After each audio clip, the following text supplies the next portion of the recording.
Mutiara Hikmah. Bismillah. Assalamualaikum warahmatullahi wabarakatuh. Innal hamdalillah wassalatu wassalamu ala Rasulillah amma ba'd. Para pemirsa Rosyad TV, kita jumpa lagi dalam program Mutiara Hikmah dalam serial Ibadur Rahman. Kali ini kita akan mengangkat tema yaitu menjauhkan dari perkara yang sia-sia. Para pemirsa, setiap manusia hidup sedikit banyak pastilah dia melakukan hal-hal yang sia-sia. Minimal pernah melakukan hal-hal yang sia-sia. Oleh karena itu sebagai seorang muslim yang sejati, dia akan berupaya dengan sekuat tenaga, dengan segala potensinya untuk meninggalkan hal-hal yang sifatnya sia-sia. Bahkan baik dan tidaknya agama seorang itu juga terkait dengan seberapa banyak perbuatan sia-sia, ucapan sia-sia yang dia tinggalkan. Contohnya ikhwah, sebagaimana yang diriwayatkan dari Abu Hurairah radhiyallahu anhu, qala, dia berkata, qala Rasulullah sallallahu alaihi wasallam, min husnil islami mar'i tarkuhu ma la ya'ni. Di antara tanda-tanda bagusnya Islam seseorang, tarkuhu ma la ya'ni, dia meninggalkan apa yang tidak penting bagi dia, apa yang tidak bermanfaat bagi diri dia. Jadi semakin banyak hal-hal yang sia-sia dia lakukan, semakin sering hal-hal yang sia-sia dia lakukan, itu berarti menunjukkan semakin rendah juga derajat keislamannya. Semakin tipis juga berarti kekokohan imannya. Karena ikhwah, sebagaimana prinsip Ahlussunnah wal Jamaah, iman itu meningkat, iman itu bertambah dan bisa berkurang. Al-imanu yazid wa yanqus, iman itu bisa bertambah dan bisa berkurang. Nah, standar dalam hadis ini ya menyebutkan tentang baik dan tidaknya Islam seseorang. Lihat seberapa banyak perbuatan, ucapan sia-sia yang dia lakukan. Dan ini kita bisa jadikan sebagai alat introspeksi, standar introspeksi untuk diri kita. Seberapa banyak perbuatan sia-sia yang kita lakukan dari mulai kita bangun tidur sampai tidur kembali. Kalau ternyata setelah kita hitung-hitung banyak perbuatan sia-sia yang kita lakukan, sebegitulah nilai keislaman kita. Demikian ikhwah. Meninggalkan apa yang tidak penting bagi dia, ini maksudnya bukan tak peduli dengan lingkungan ya. Ini keliru ikhwah. Ya, itu keliru. Ya, ketika ada seorang berbuat mungkar, kemudian kita cegah dia dari perbuatan mungkar, ini kan bukan perbuatan yang sia-sia. Ya, ini bukan perbuatan yang sia-sia. Dan ini satu hal yang bermanfaat, baik bagi dirinya maupun bagi diri orang lain. Karena kalau ternyata orang tersebut menerima apa yang arahan kita, menerima satu kebaikan yang kita sarankan kepadanya, maka kita termasuk dalam firman Allah, sabda Rasulullah sallallahu alaihi wasallam, li ayyahdiyallahu bika rajulan khairul laka min humur na'am. Allah memberi hidayah kepada seseorang melalui dirimu. Allah memberi hidayah kepada seseorang melalui dirimu, khairul laka min humur na'am, lebih baik untukmu ketimbang unta merah. Unta merah merupakan kendaraan paling mewah pada saat itu. Jadi amar ma'ruf nahi mungkar tidak termasuk dalam sesuatu yang enggak bermanfaat. Ini jelas bermanfaat. Ya. Ini jelas bermanfaat. Oleh karena itu ikhwah, perbuatan sia-sia itu merupakan menunjukkan seberapa tebal, seberapa tinggi derajat keislaman seseorang. Ibnu Rajab rahimahullah menyebutkan umumnya perbuatan sia-sia itu banyak terkait dengan ucapan. Ya. Banyak terkait dengan ucapan. Ya mungkin karena kita lebih mudah berbicara ketimbang kita berbuat. Ketika kita duduk, mungkin kaki kita diam, tangan kita diam, tapi lisan kita, Masya Allah, ya, dia terus bergerak, terus berbicara. Dan berapa banyak ucapan sia-sia yang sudah kita lontarkan, yang sudah kita ucapkan.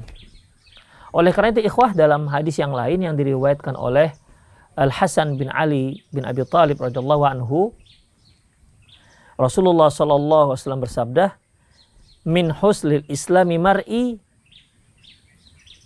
qillatul kalam fi ma la ya'ni. Di antara tanda bagusnya Islam seseorang yaitu sedikit bicara tentang sesuatu yang gak ada manfaatnya. Ya. Jadi kalau seorang banyak ngomong sementara tidak ada manfaatnya, itu menunjukkan tipisnya keislaman seseorang. Dan bahkan bisa kita katakan ikhwah, itu juga menunjukkan tipisnya keimanan dia. Bukankah dalam sebuah hadis Bukhari, Rasulullah sallallahu alaihi wasallam pernah bersabda, "Man kana yu'minu billahi wal yawmil akhir, falyakul khairan aw liyasmut." Barang siapa yang beriman terhadap Allah dan hari akhirat, hendaklah dia ucapkan yang baik, hendaklah dia mengucapkan ucapan yang baik, aw liyasmut, atau dia diam. Karena banyaknya perbuatan sia-sia itu bersumber dari ucapan, maka hendaklah kita pertama kontrol, yaitu ucapan. Sehingga perbuatan sia-sia itu bisa lebih kita tekan.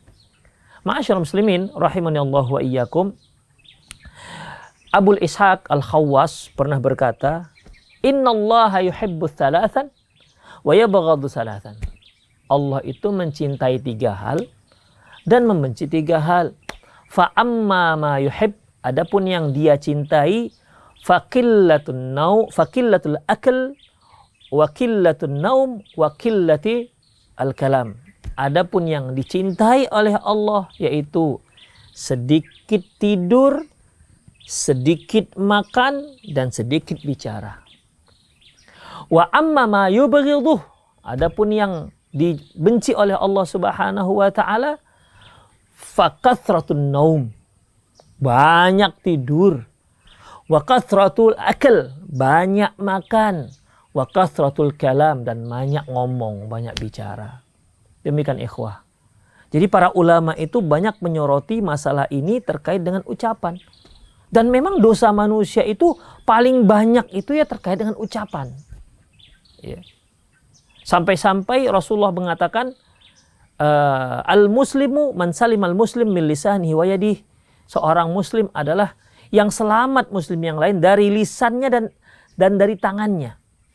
Seorang muslim yang sejati, seorang muslim yang sempurna, selamat muslim yang lain dari lisannya dan dari tangannya. Rasulullah Shallallahu alaihi wasallam menyebutkan dari lisan dahulu baru dari tangan. Mengapa lisan dahulu disebutkan? Karena memang umumnya yang banyak menyakiti kaum muslimin, yang banyak menyakiti orang lain itu adalah dari lisan dahulu, baru kemudian tangan. Demikian ikhwah rahimani Allah wa iyyakum.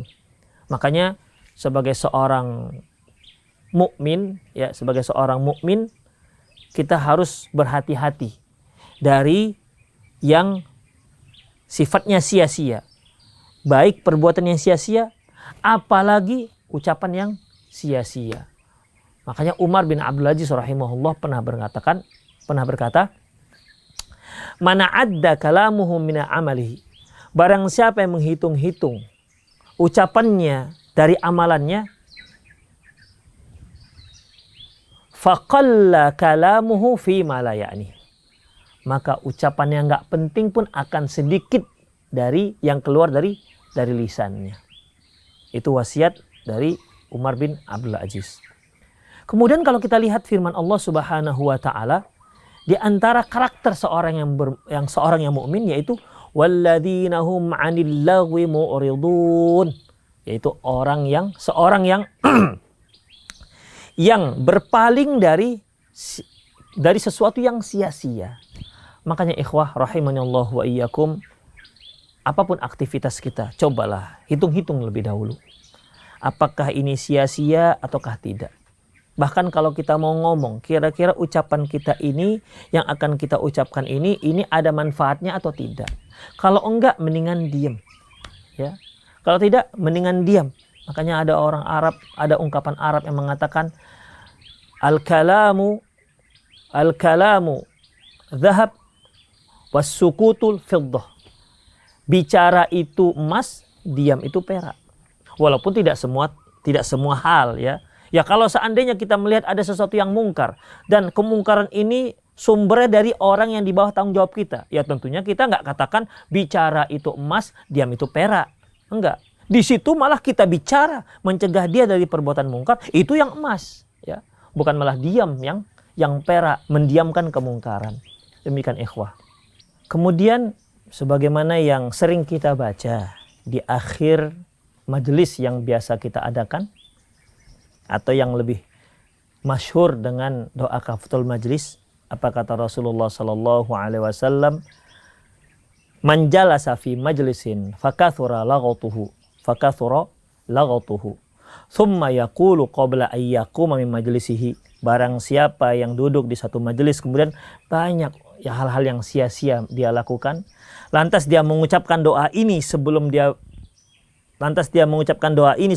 bangkit dari majelisnya, yaitu subhanakallahumma rabbana wa bihamdik asyhadu an la ilaha illa anta astaghfiruka wa atubu ilaik illa ghufira lahu ma kana fi majlisihi, kecuali Allah akan ampunkan dosanya yang terjadi pada majelis tersebut, yang dia lakukan pada majelis tersebut, yang hal-hal yang sia-sia yang muncul pada majelis tersebut.